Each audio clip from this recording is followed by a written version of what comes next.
This YouTube episode of Mind Your Business is a fascinating one.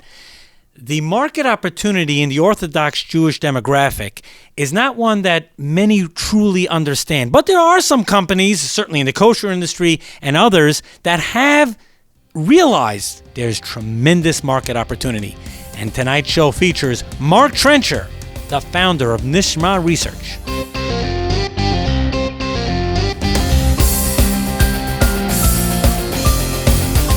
Mark Trencher, founder of Nishma Research. Mark is a former financial industry executive and professor and Jewish communal lay leader. Mark has headed the market research departments at 2 Fortune 500 corporations where he directed more than 50 research studies. And a few years ago, founded Nishma Research, which has done many research studies in the Jewish community, and he has taught research and statistical methods at a number of universities, and that's why we reached out to him. There's a tremendous opportunity, and we know it because Bottom Line Marketing Group has been fortunate to work on a number of campaigns, in particular Bloomberg for Mayor many years ago, Investors Bank, Samuel Hubbard, among many others. Companies that have realize that there's a tremendous opportunity in the market segment of the Orthodox Jewish community. Of course, listen, any company that goes kosher, that has that kosher symbol on their package, realizes they're going through that effort. Why? To get an additional market segment. So I turn to Mark Trencher with opening up the show. First of all, Mark, welcome back to Mind Your Business. Thank you. It's wonderful to be here. Thank you. So, we regrouped a number of weeks ago in preparation for the show. Tonight's conversation is everything you wanted to know about the Orthodox Jewish community as it relates to a marketer. Who exactly is the you? Who would benefit from the information we're going to be discussing tonight? Okay, so first of all, it occurred to me as you're giving the introduction, you mentioned the fact that I'd done over 50 research studies. That was in about 30 years. So you're talking about 1 or 2 studies a year. In the 7 years since I started Nishma Research, which specifically does research for the Jewish community and the Orthodox, I've already done 29 studies of the community. So there's a real desire for information about the community, and the desire is by people in the community, people who head organizations, schools, synagogues, nonprofits, but also marketers. Also, I've had calls from people who want to market products to the community, demographic, size of the market, brand awareness, that kind of thing. So when we say everything you wanted to know about the Orthodox Jewish community, the you is both people in the community, everybody, because it's a complicated community and people really don't know. But it is, as you said, there's a lot of good information that marketers will want to know, that marketers will want to know. And in terms of my calling this everything you wanted to know, obviously choosing the word everything is a big mistake because it's totally impossible to cover everything in an hour. But we're going to try to cover a lot of the most interesting facts. Okay. Now, here's the interesting question that comes up, especially for companies out there that are they're targeting. They have a product that reaches a specific demographic. Let's say that they target 20 million people, 30 million people, and then within the Orthodox, they may be a high volume user for that particular product, but it's a small number. So, for example, let's say minivans. Okay, so minivans have a certain demographic, a family with a number of children. Now, within the Orthodox community with a high birth rate, so they naturally minivans would be a great item to market specifically to the Jewish demographic. However, our numbers are small compared to Americans in general. So I guess my question to you is, why would this let's say, even using that example, you can, of course, feel free to share other examples. Why would our community, and then maybe you could even share the numbers, the size of the Orthodox Jewish community coast to coast, we're talking about North America, why would this be attractive to companies that can benefit from this demographic? Okay, so yes, the community is relatively small, depending what you compare it to. It has segments that are disproportionately small and large and influential and really have specific marketing. I want to just back it up a little bit and tell you very quickly In 2017, I did a study, a profile of the American modern Orthodox community. Mm-hmm. Those of you who know what modern Orthodox people look like, it's people like Jack Lew, the former chief of staff, people like Robert Rubin, the former secretary of the Treasury. Modern Orthodox Jews are Jews that really are kind of, they're Orthodox, but also very much embedded in society. And there was that study of the modern Orthodox was covered in a publication called World Religion News. And the photo that they put on their front cover was a photo of a Hasidic couple, a man with a long beard, with the black hat, with the peyos, the side curls, his wife with the head covered, and a little kid. So even an organization like World Religion News was absolutely clueless that there's really a difference between modern Orthodox and Haredi. I'll define it. And within the Haredi, the Hasidic, which I'll define, the Yeshivish or the Sephardic. So for starters, before I get to the numbers, I'm going to tell you in one sentence that for a little group, we have a lot of really interesting subgroups that have different ways of living and different areas of interest. So talk about the numbers. So as we all know, the American population is about 330 million, of which about 7.5 million are Jews in total. So the Jewish community has always been about 2% of the population. Mm-hmm. Within the American Jewish community, the Orthodox are about 10 or 12%. So you're really talking about 900,000 Orthodox Jews, which is not that much. But as I'll mention in a couple of minutes, they are very much clustered geographically in the tri-state area and a few other areas. So it's not like they're spread out over all 50 states. Mm-hmm. They're somewhat marketable because they're clustered. So you have your 900,000. Couple of facts that 900,000 is growing very rapidly. The largest subgroup is Reform Jews with just under 3 million. Then conservative Jews are about a little bit more than 1 million, 1.2 million. And the Orthodox are about 900,000. If you would have said 20 years ago that the Orthodox would be almost as large as the conservative Jews, people would think you're crazy. But the birth rate is very high. So just to give you a feel, it's about 900,000 Orthodox Jews throughout the entire country. Got it. In terms of the subgroups, so there are two broad groups: the modern Orthodox. I mentioned the modern Orthodox. And then you have the Haredi. People that sometimes they're called ultra-Orthodox, sometimes they're called black hatters. Those are somewhat pejorative terms. You have the Hasidim who might live in Williamsburg, Brooklyn, the Satmars, the Lubavitch, in Borough Park. Very, very, very tightly clustered in neighborhoods and very reachable in the neighborhoods. So you have these various groups, and the Haredi groups, the Hasidic and the Yeshivish together are about double the size of the modern Orthodox. So they're growing very rapidly. In addition, there's a group in the United States called Sephardic Jews. So all the groups I mentioned up to now are basically called Ashkenazic. We kind of hail from Central Europe, Eastern Europe, Russia. The Sephardic Jews come from Western Europe, Spain, Portugal, Morocco, Egypt, Iran, Syria, Iraq. So they're kind of the Middle Eastern, and they don't really refer to themselves in the same way. So I'll tell you just a little bit about the Sephardic when we go through the profile of them, but they are a specific, unique group, and I will cover them in just a little bit of detail in this program. Tonight's guest, Mark Trencher of Nishma Research, and we are discussing the market opportunity in the Orthodox Jewish demographic nationwide across the United States. As Mark mentioned in the first segment of tonight's show, there are approximately 900,000. I've heard from different people, Menachem Lubinsky and others, that number of Orthodox Jews coast to coast is approximately between 900,000 and 1 million.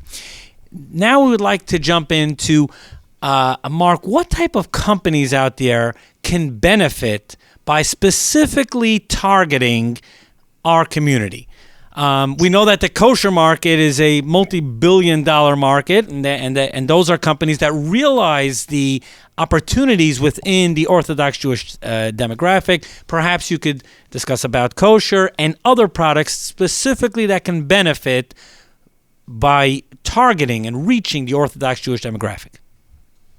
That's a very good question. I can start by telling you in my view, how the Orthodox are the biggest difference between them and the rest of the American society is, first of all, they marry very young. They marry at 19, 20, 21. Okay, that's interesting. The community has an extreme focus on children. I'll play a little bit of demographic hopscotch with you, and I'll tell you 2, 4, 6, 8, 10. You're probably wondering what I'm talking about. Mm-hmm. Two is the median number of children that an American family has. It's kind of the replacement number. A couple gets married, they have 2 children. It could be 1, could be 3, but 2 is the median. The median is the midpoint. Among the modern Orthodox, the median is between 2 and 4. So I have 3 children, and my 3 children have 9 children. So there's your 3, 2, 3, 4. So the modern Orthodox are growing faster than the American community, but not as fast as the other groups. So now you get to the yeshivish community, and they have typically between 4 and 6, and they could have 8, but now you're talking 4, 6, 8. And to continue on, the Hasidim, and if you want, I can give a picture to if people need it. But the Hasidim, now you're talking about 6 to 8, 8 to 10, and even in numbers into the double digits are not unusual. So the community has a lot of children. What does that mean? Not only do they have a lot of children, the philosophy of caring for the children, of nurturing them, of watching them, of supporting them is extreme in the Orthodox community. If you ask parents how they're doing, probably they'll tell you something about their children. My daughter did this, my son did this. So let's start with the idea that there's a lot of children, and the children are very important. And having a lot of children means that they have to be fed and clothed.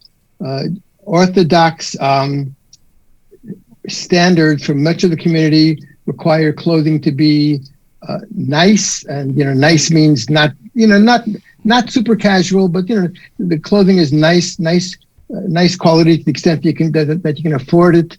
There's definitely a market. There's definitely a market for people who offer clothing for children. Obviously, you mentioned kosher food. I think we all know about that. Given the size of the families, there's a lot there in terms of their homes, and there's always a lot of expansion of homes going on, building, appliances, construction. If you go into neighborhoods if you go into many Orthodox neighborhoods, you can't go a block without seeing a construction van there.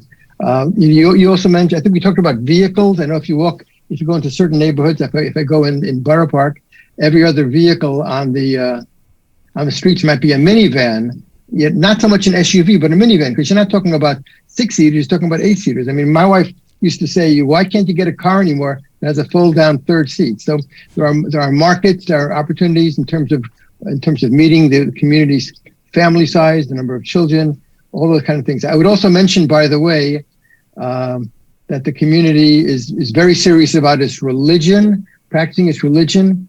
Anyone who's in the business of religious articles, the Jewish community, we buy a lot of stuff, including books and newspapers, and we are definitely the people of the book. So in all of these areas, there are significant need in this community. Now, let's go back to food, and I'm going to ask a question. I'm not sure if you have the data on the spot or it's something that you've come across. We know that in our community, there's holidays, and of course there's Shabbos once a week. So roughly there are 75, 80 days a year when we're completely disconnected, and it's a holiday type of mode, which means there's more meals, etc. Is there any type of number on the median annual spend for food of a typical American family and a typical Orthodox family? Yeah, sure. So I've seen a number for a typical American family of $6,000, which is $500 a month. And remember, your typical family is smaller. Mm-hmm. I know that for an Orthodox family, it might be between $10,000 and $12,000 or larger. It all depends on what people buy. Do you buy organic, etc.? The question, we did a survey last year on the costs of living the Orthodox lifestyle, and the extra cost of food was listed as one of the factors that people are aware of, the cost of kosher food. In some cases being identical to the same thing in a non-kosher. In some cases, being we're in the Thanksgiving season, the cost of a turkey could be 2 to 3 times per pound as much. But on the whole, the cost of food was not seen as a super burden. It was seen as a little bit of a burden, the cost of food. As you mentioned, we have the equivalent of a Thanksgiving dinner, like 60 to 65 times a year when we have our Sabbath, our Shabbat, and our holidays. But between me and you, the challenge between me and you is not so much the cost of it as just keeping my weight down. So, and by the way, as I mentioned that, I know that many of my relatives that live in Haredi in Orthodox neighborhoods, they all go to fitness classes. And a lot of the fitness classes are men only or women only because the more Orthodox like to have separation of the genders. So there's another area where there's a market opportunity. Yeah, and that's, I wouldn't say a burden, although putting on the extra weight is certainly a factor. Mm-hmm. Mind Your Business here on 710 WOR and the iHeartRadio network. This is Yitzchok Saftlas here from Bottom Line Marketing Group, and our firm has worked on a number of campaigns in the past, whether on the political side or for corporate clients, for companies or political officials that realize the power in the Orthodox Jewish demographic.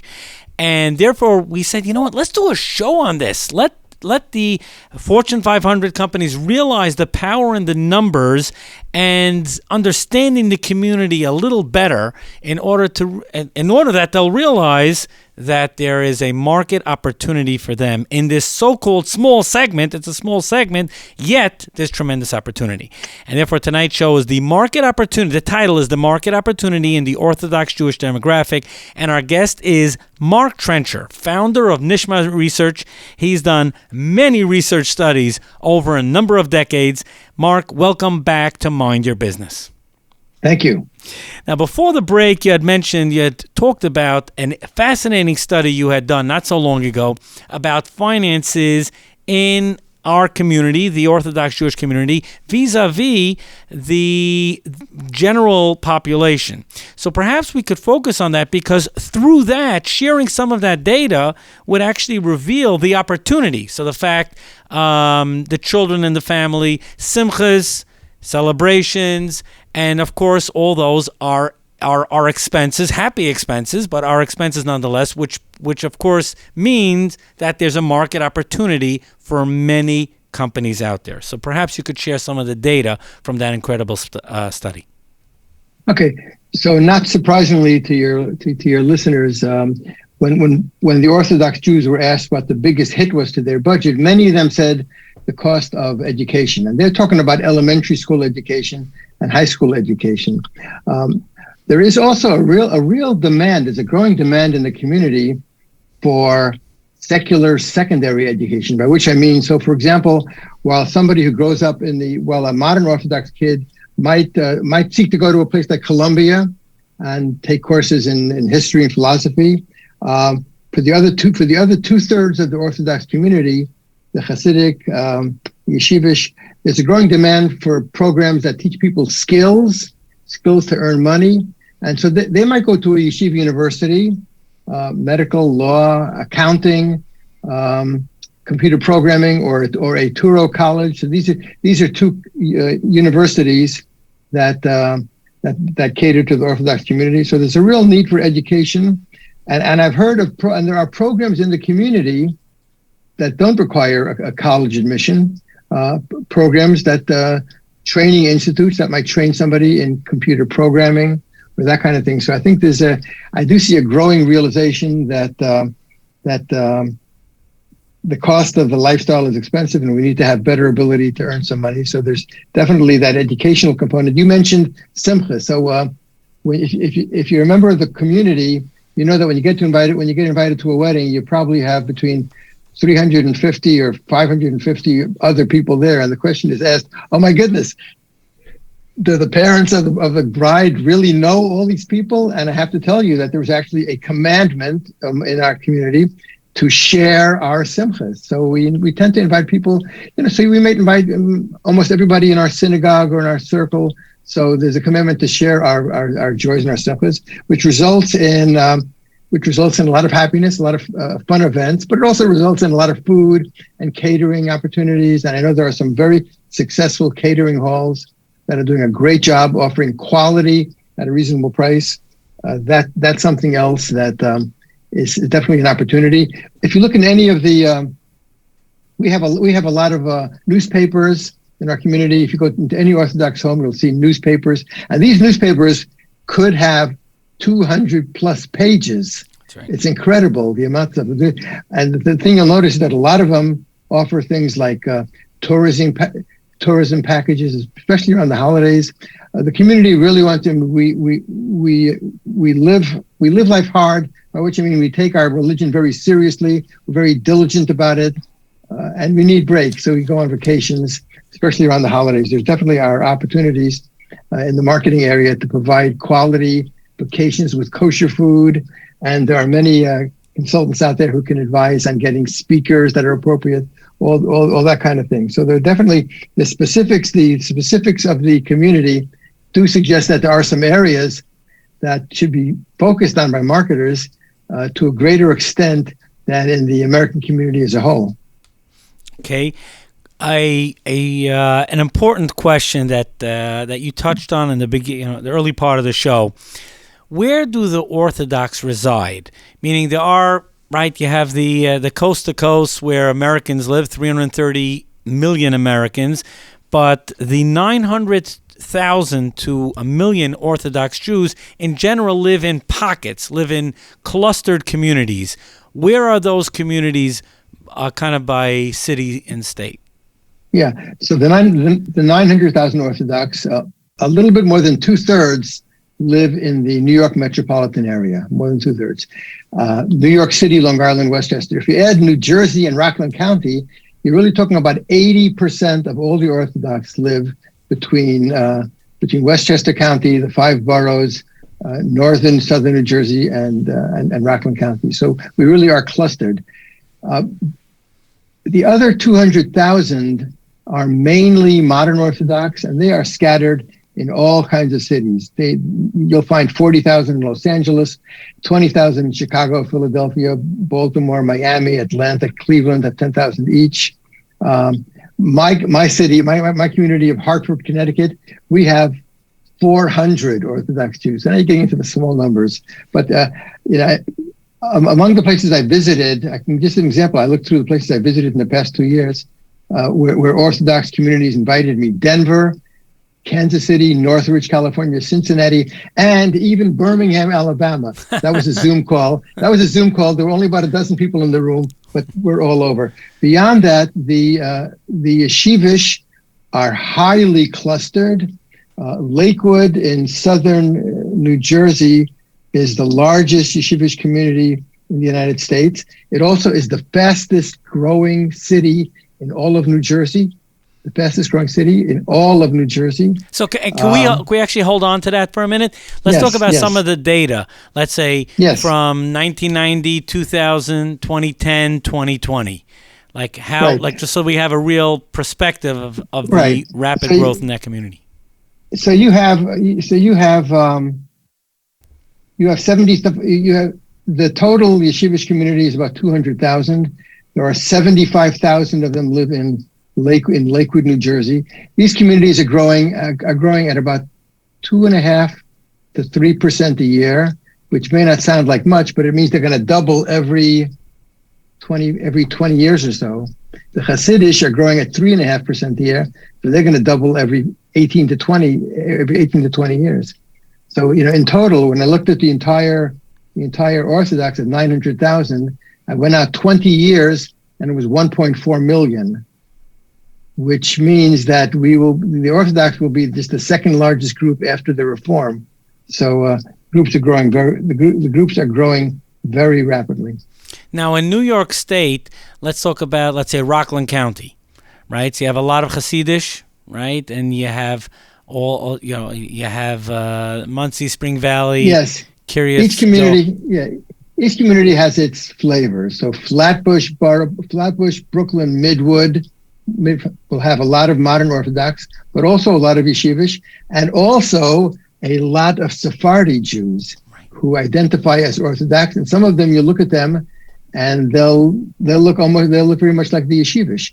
If you go to Williamsburg, which is a hipster place, it used to be only the Satmars. Now it's the Satmar Hasidim living together with the young hipsters and the gentrification, which is kind of a very fascinating experiment in coexistence, which I understand is going pretty well. So you have the Hasidic group in Williamsburg. In Crown Heights, you have the Lubavitch group.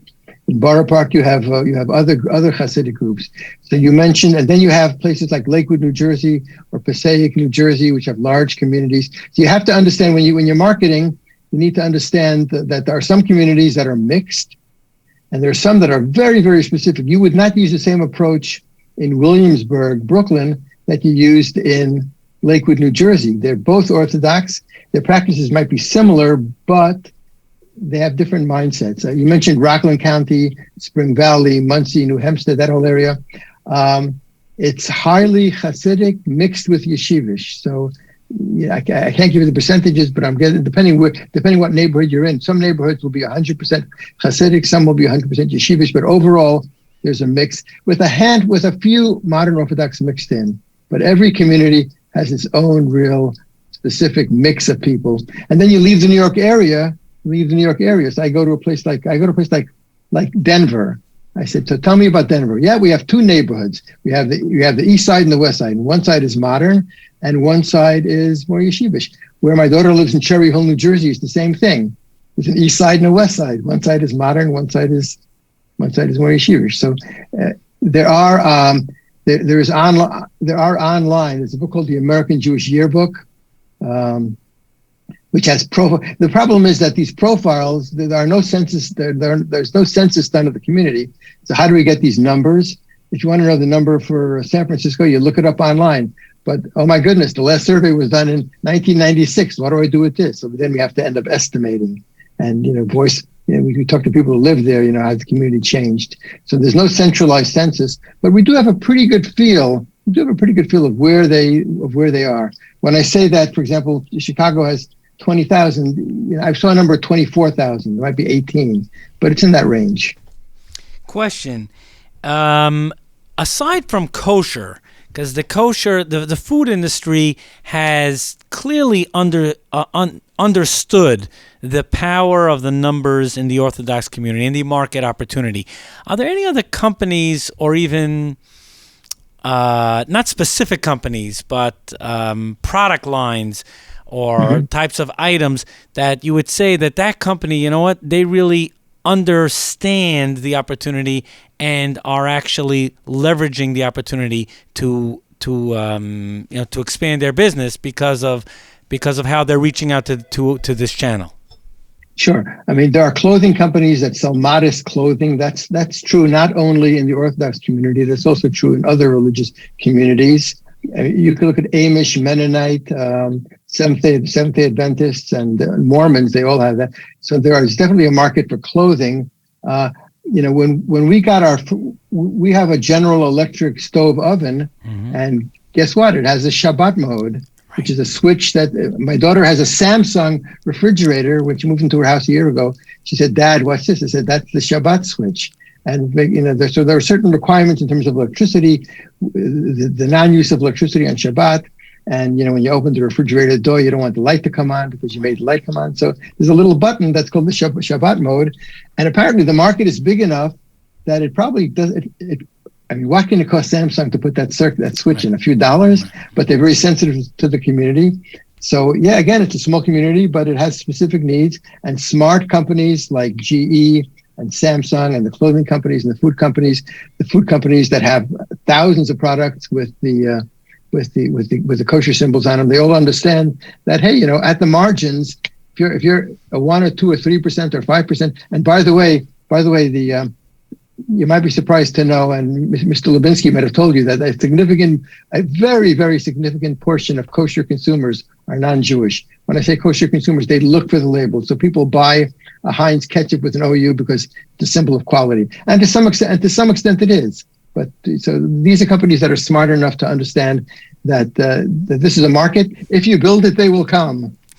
So true. Mark Trencher, the founder and leader of the Nishma Research organization. Mind Your Business with Yitzchok Saftlas right here on 710 WOR and the iHeartRadio network. My guest is Mark Trencher, the founder of Nishma Research.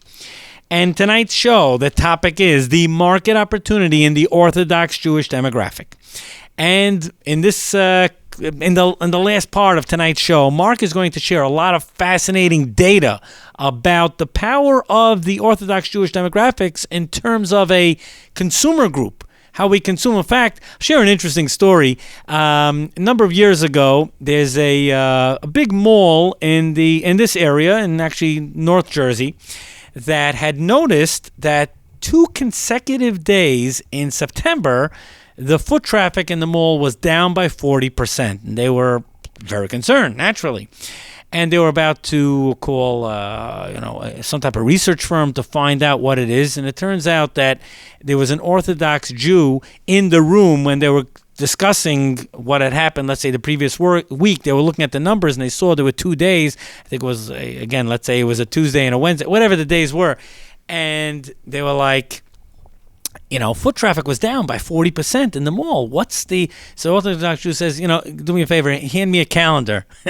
And those 2 days were Rosh Hashanah. So now the mall had not realized that, and there was a dip. Now, if they would realize the opportunity, they could have marketed, because before the holiday, the community had spent quite a bit on clothing and other and other items that, and again, the mall could have benefited. Realize there's an opportunity within this demographic, which, even though the number coast to coast is a small number relative to Americans, again, the number of the Orthodox is roughly 900,000 to 1 million, and Americans are 300 million, but yet we consume a much higher amount of many items, more so than the average family. So perhaps, Mark, with that, you could jump into very interesting stats, facts, and figures about the Orthodox Jewish segment. Sure, thank you. So I'll tell you, one of the questions that's often asked is about incomes, and people ask, what are the incomes of these families with the large families? So the incomes are high. They tend to be dual income families. Remember, we're talking about families in the New York area.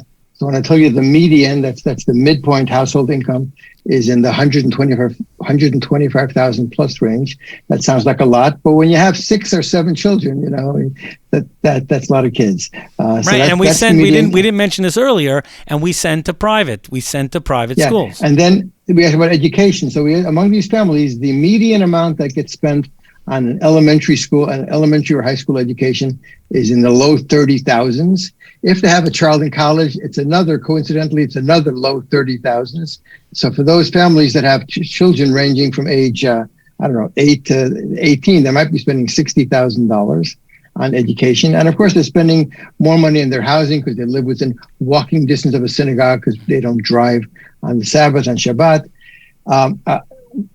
Before I go into some specifics of opportunities for marketing to them, I will just tell you that the Orthodox community is remarkably self-reliant. If you wonder how do they live with these large families, they're remarkably self-reliant. They have enormous charitable organizations and charitable participation. If you're getting married, you can probably borrow a wedding gown. There are dozens of organizations. Any item you want, a baby carriage, you're going to need an exerciser, which is a little thing that a baby jumps around in while they're learning to. You can get one and borrow it for 6 months, and you just make a $18 donation. So they're remarkably self-resilient. Having said that, the main thing, again, I go back to is the children. So your average American family has about 1.9 children. So let's say 2, because I don't know what a 0.9 child looks like. We'll say 2 children. The average Haredi, Hasidic, or Yeshivish family, the typical median is in the 6 to 7 range. So that means every expense that's tied to children is triple. Clothing, and the clothing might be more expensive because they stay away from the really casual stuff, the clothing. food, obviously we talked about, diapers. You mentioned Procter and Gamble. The quantity of diapers. I mean, you see people walking through the streets carrying boxes of diapers at midnight in these neighborhoods. That's just that's a routine sight. That's right. Formula, Similac formula. That's right. Carriages, cribs. And then there were some things you might not think of, like school snacks. I mean, if you go into an Orthodox supermarket, you will see a very elaborate section that sells these little single-serve snacks and candies, and it might seem odd to you, but when you have 8 kids going off in the morning, you got to throw a pack of something into every one of those little eight bags. When we have our holidays, you mentioned the Rosh Hashanah, but when we have holidays, a lot of these holidays are time to relax. If you go, there are these little mini amusement parks or museums. So these are all opportunities for this community to participate. I mean, they love taking the kids out for a day. So there are many opportunities for meeting the needs of this community. Now, an interesting point, this is something that we ran into as far as a marketing firm, is that through a general agency will not necessarily be attuned to the nuances of the community. Perhaps we could discuss that. You had talked about the amount of magazines and newspapers that we have in the market. However, for example, there are many magazines and newspapers due to modesty concerns will not necessarily have pictures of women in it. A major company may not realize that, and perhaps you could give other examples along those lines. Right. So I'll give you 2 examples. I recently did a study. A marketing firm in a strong yeshivish community was hired to do research for a local healthcare facility, and they approached me. And the questions were, how do we come across in our literature in terms of how we present it? But the more important question to them was, since most of our people try not to go online, how do you get them to fill out a survey? So as I mentioned, all these communities have very vibrant newspapers. We placed an ad in the local Jewish newspaper. For some strange reason, while people don't go on the unbridled internet, people do go into WhatsApp communities and chat groups. We sent out thousands of WhatsApp messages and text messages and WhatsApp status reports. And we ended up finally, they said, should we do a paper survey through the mail? We did a paper survey. So one of the things you need to know in reaching the Orthodox communities, you may need to be creative in reaching them through various methods. We ended up getting 400 responses to the survey. About half were from the online communication, and about half were paper surveys that got mailed in. But you need to be creative in how you reach them, and you also need to be sensitive in how you present it. So as you mentioned, we depending on the community you're in, it'll affect the photos that you use in your material. And there are like yourself, there are marketing firms that are very knowledgeable of the communities and really are the go-to for anyone who wants to reach this community.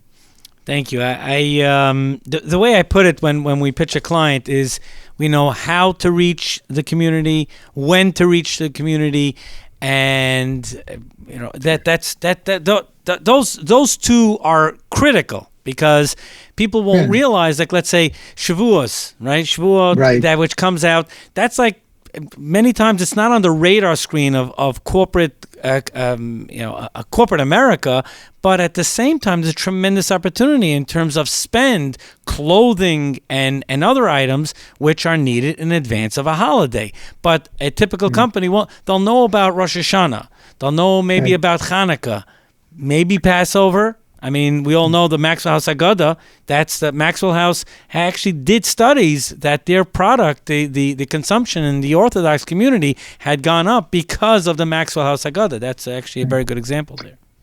And it's an example that sounds pretty mundane is so we're doing a survey. Let's send it out on Friday. No, you don't send it out on Friday because it'll get lost, because everyone turns off their computers Friday evening. And by the time it gets to be Sunday, it'll get lost. So we do all our surveys typically on Tuesday. So it's after the weekend and before the weekend. So these are just little things you need to know to be most effective in this community. Mark, an incredible show. Again, tonight's show was a discussion of the market opportunity in the Orthodox Jewish demographic.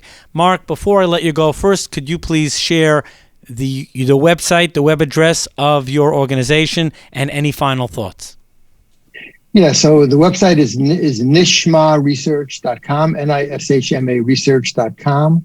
It has a lot of articles, and all the communal reports I do are available at no charge. There's a podcast called Orthonomics, which is my podcast, brief episodes, about half an hour, insights into the community. And finally, my website has a contact me box. I'm always available to give advice at no charge to anyone in terms of the Orthodox community, doing research in the community, understanding them. I do respond to every email, and I love hearing from people. Okay, any final takeaways? No, the final takeaway is that it is a vibrant community. It's a really complicated community because it's made up of a lot of different pieces that don't all fit together all the time. And just anybody who's thinking of exploring this community should definitely get advice. Because there's a lot to know before you do that. Mark Trencher of Nishma Research, on an incredible show discussing the market opportunity in the Orthodox Jewish demographic. We're out of time. Tune in again next Sunday night for another great edition of Mind Your Business right here on 710 WR, the Voice of New York. Have a successful week. Thank you for watching, and make sure to subscribe to this channel and be notified every single time a new video goes live. Don't miss out on any of the weekly interviews that I have with top business leaders, sometimes Fortune 500 executives. Hit subscribe and turn on notifications.